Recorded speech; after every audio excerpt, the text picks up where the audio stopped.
And he answered, "It is not right to take the children's bread and throw it to the dogs?" Jesus is calling this woman a dog? What? Hello and welcome to another video. As you can see, the reading we're going to be looking at today is the story of the faith of the Canaanite woman, which can be found in Matthew chapter 15, verses 21 to 28. And it's one of those passages that really has me in two minds. So let's just read this story now so everyone knows what we're going through. And Jesus went away from there and withdrew to the district of Tyre at Sidon.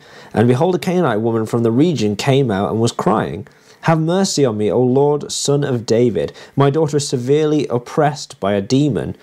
But he did not answer her a word. And his disciples came and begged him, saying, "Send her away, for she is crying out after us." He answered, "I was sent only to the lost sheep of the house of Israel." But she came and knelt before him, saying, "Lord, help me." And he answered, "It is not right to take the children's bread and throw it to the dogs." She said, "Yes, Lord, yet even the dogs eat the crumbs that fall from their master's table." Then Jesus answered her, "O woman, great is your faith. Be it done for you as you desire." And her daughter was healed instantly. So part of me, when reading this part in Matthew 15, I feel like, well, that's fine. Of course everything's, okay. Jesus is doing it. If Jesus is doing it, there must be a reason as to why he's doing it. And it doesn't worry me. I don't know, the other part of me looks at this and thinks, this isn't very Christ-like. If I saw someone going up to someone just because they were a lower class citizen and calling them a dog, I wouldn't think that was very Christ-like. I wouldn't think that was very Christian overall. And so I really struggle with this passage in a lot of ways. Why is Jesus calling this lady a dog? Why is he being so rude to her? Because that's how it comes across in the reading. It looks like he's being rude. It looks like he's being really mean to this poor lady who's seeking nothing else but healing for her daughter. Why shouldn't Jesus be nice to her? Also, by the way, those perhaps noticing, I'm wearing this jumper. It's an Atlantic House jumper. This isn't a paid promotion or anything. You know, I've not been paid to advertise this. But the guy who owns the company Atlantic House is a friend of mine, and he sent me this jumper for free. It's a more expensive kind of item, but it's a really, really well-made quality jumper. It's all very ethically made. It's run by two Christian brothers, and it's just a really amazing thing. This is one of my favorite jumpers to wear now just because it's so comfortable. So I'll leave a link in the description of this video to the Atlantic House page, just because I know he sent me a free jumper saying, you know, wear it around, show people you're wearing it, get a bit of business. So if you're interested in, if you're someone who wears jumpers like this and you want a really good quality one that's ethically made and helping out some Christians starting a business, then yeah, check out the Atlantic House jumpers. They're really, really nice. So this reading on the surface is really, really disturbing. Like, why is Jesus talking to this lady like this, and why are the disciples seeing it as such commonplace? So this is really strange, really, because in John chapter 10, Jesus says that he is the good shepherd and he will lay down his life for the sheep. But he's not referring to the Canaanite woman as a sheep, he's referring to her as a dog. And for all those who said that Jesus only came to save the Jewish people, or for those with a more Old Testament idea that suggests that Jesus had an elect, or that God's elect was just the people of Israel, did Jesus really come to save those who weren't Jews? Did Jesus really come to save those who were not God's elect? He doesn't refer to this woman as a sheep. He says he's a shepherd who has come to lay down his life for the sheep.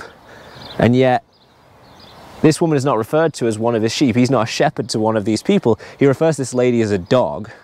And we know from the time that the Jewish people would have referred to the Canaanites and the Gentiles, people like that, as dogs. It wasn't an affectionate term. So what does that mean for the woman? What does that mean for Jesus as a shepherd?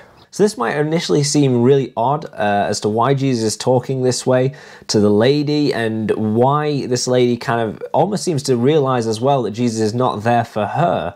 The important thing to remember is that Jesus was sent initially to the Jews. That was the whole point of it. You can see this in Matthew chapter 10, verse 6, where it says, "But go rather to the lost sheep of the house of Israel." So Jesus' mission was always to originally go to the house of Israel, to go to the lost sheep, and there the promises expand to include other people. So what the lady is kind of acknowledging, and what Jesus is kind of saying as well, is actually my initial people is to get the original sheep, to get them back. Then I will go on to other people, which kind of makes sense. But we can also see that the eventual aim was always to go out to those who were not the house of Israel. The aim was eventually to go out to the Gentiles and to the Greeks and to all the people around the world, really, despite who they were or whether they were part of God's chosen people or the house of Israel. You can see this in Acts chapter 22, verse 21, where it says, "And he said to me, Go, for I will send you far away to the Gentiles."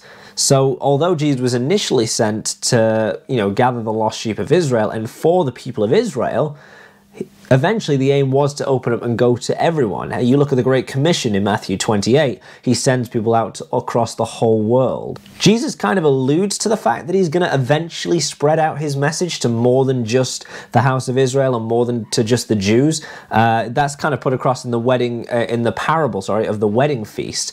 For those who don't know, the parable of the wedding feast is where a man sends out a servant to invite all his friends and they all make excuses. And so instead he sends out the man and says, invite anyone who's willing to come. In fact, it can be found in Matthew chapter 22, and if you look at verse 9 specifically, it says, "Go therefore to the main roads and invite to the wedding feast as many as you find." So all of a sudden this invitation to God's kingdom, this invitation to the wedding feast, it says in the parable, is open to more than just the house of Israel. It's open to more than just God's people. It's now open to everyone who wants to come to it. So although, we see an idea that Jesus was initially only going for God's people and for the Jewish people, there is this narrative in the Gospels and in Acts and so on that shows that Jesus' initial plan was to find the lost sheep, but then his plan was always to broaden that to save everyone. It was never that he was going only for a select group of people. So when the Canaanite woman comes to Jesus, the chances are she doesn't really know who Jesus is. In chapter 15, verse 22, the chances are she's referring to Jesus as Lord more out of a sign of respect than out of a general knowledge of who he is. Chances are she was actually going there. I mean, we know she was going to find healing for her daughter, but the chances are she was going to see the pagan god Isham, who was known as the god of healing, and his temple was only 3 miles away from where this story takes place. So as a Canaanite woman, that's probably where she was initially going, but she's probably heard about the fact that Jesus is here, has heard of all the stories about him healing people. It's already rumor has spread that Jesus is performing miracles and healings, and she's it's not hard to believe that she's now come to him instead of going on to that temple. We know that because the phrase Canaanite in this context more refers to a non-Jewish pagan. So the idea that she was going to a pagan god to receive healing would make sense. But that's absolutely it. If Jesus is the shepherd and he's referring to this woman as a dog. As I said, the Jewish people would refer to the Gentiles as dogs, and it was a very derogatory term. But if Jesus is joining in with that and calling this lady a dog, even if we can say that his aim was to always expand and go out to other people as well, we can't get away from the fact he's joining in with the disciples and with the Jews in mocking this lady. He's almost affirming this title. Yes, you are a dog. I'm saying it as well. But it's interesting when we look at the Greek in this, that actually the connotation of the way he uses the word dog is slightly different to the way the Jewish people would have used the term. So as I said, when Jews were referring to the people of non-faith or non-Jews, they would have called them dog in a very derogatory fashion. Whereas the word used for dog by Jesus is, Kainarion. I'm assuming that's how it is. I'll write it on the screen, but Kainarion is how it looks like it's read to me. And that actually better translates as little dog, which is more of an affectionate term. It might not sound it initially, but it is. It's more of an affectionate term. So if you think of the idea of referring to someone as a little puppy. Oh, isn't that a nice little doggy? Naturally, the image there is far more positive. You've got this idea of a little puppy that you could have ownership over. You might let your kids pet that dog. That dog might become part of the family. There's a different image there. Whereas the Jewish people and the disciples would have been referring to this woman more as like a ravenous dog. Oh, aren't you? So already there are two different kind of interpretations to that term that's used. The one that Jesus uses is more affectionate. This doesn't mean we get past the fact that he is still referring to her as a dog. I can say that it's a more affectionate term or a more affectionate use of the word dog, but we're not escaping the fact that Jesus is still calling this woman a dog. But what we do see throughout the Gospels is the fact that Jesus often tested the people around him in seeing if they could recognize who he was.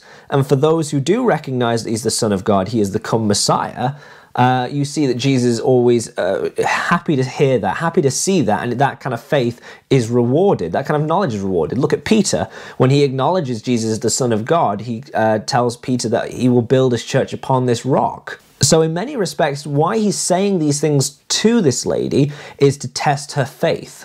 So if you think of what Jesus is saying as almost testing this lady, we then see this lady's response, and she's kind of alluding to the promises of Abraham, which we can see in Genesis 12, verse 3, where it says, I will bless those who bless you, and him who dishonors you I will curse, and in you all the families of the earth shall be blessed. So even in the Abrahamic promises, there's an idea that blessings can extend outside of the people of Israel. It can extend outside God's chosen people, if you like. And this lady is alluding to that when he says, you know, who would give the food of the dogs away? And she says, yes, but even we need that. She's alluding to this idea of actually we still need to be blessed. We're still part of the Abrahamic promises.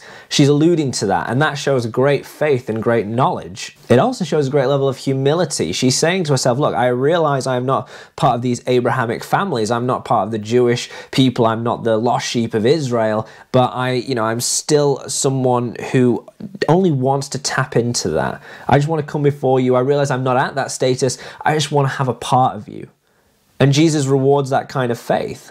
And you got to think, even looking at this, if the idea is that people would refer to this lady as a dog, then you got to think of a class system where this woman would not really have been spoken to. She wouldn't have been dealt with. She'd have been insulted, beaten, awful things. And yet Jesus does relent. He actually congratulates her on her faith. We see this in verse 28, where he says, Then Jesus answered her, O woman, great is your faith. Be it done for you as you desire. And her daughter was healed instantly. When people are thinking of the coming Messiah as being only there for the Jewish people or the house of Israel, Jesus then saying, actually, I'm going to heal this lady who you all call dogs. I'm going to heal this lady who you all look down on. She's going to have a share in God's kingdom. That's kind of what he's saying. And that was a really countercultural thing to do. So although he does call her a dog, it's a more affectionate version of dog. And we see he's testing her faith. He's testing her humility. How is she going to respond to this? Does she know who he is? Is she aware of the old promises? And when she kind of demonstrates that, yes, I have a knowledge of that, I'm humbling myself, I realize I don't deserve it or anything like that. Jesus sees that faith and is touched by that faith and moved by that faith to such a degree that he heals her and even compliments this woman. In front of the disciples, he's saying, great is your faith. How many times did he say to the disciples, do you not trust me? And yet he's saying to this woman who is seen as a dog, as a lower class person, great is your faith. Your daughter is healed. So although God sent Jesus to initially save the sheep of Israel, we see that actually all who came to Jesus with great faith and humility were healed. And it's this lady's faith in what Jesus could do. It's this lady's faith and knowledge and humility that allowed Jesus to operate in her life. So yeah, it's a difficult passage to look at. And if you read it just straight the way through, it can leave you feeling like, I really feel uncomfortable with this. So the first time I read this, I was very shocked as to why Jesus was referring to this lady as a dog. But when you really look at it, there's actually meaning behind it. You can see why Jesus is saying it in this way. And ultimately, at the end of the day, he does heal her. He does bless her, and he elevates her by saying, your faith is great. So even if the means seem a bit strange, what he did was still an amazing act of love to this woman, who most people wouldn't show love to. So that's this video. I said this is one of those passages that always really used to stump me. Maybe it's been a passage that always used to stump you, but hopefully you've heard this video and you can now look at that passage and think, actually, I get it. That's fair enough. I get that. So hope you've enjoyed it, and hopefully I'll see you again at the next video.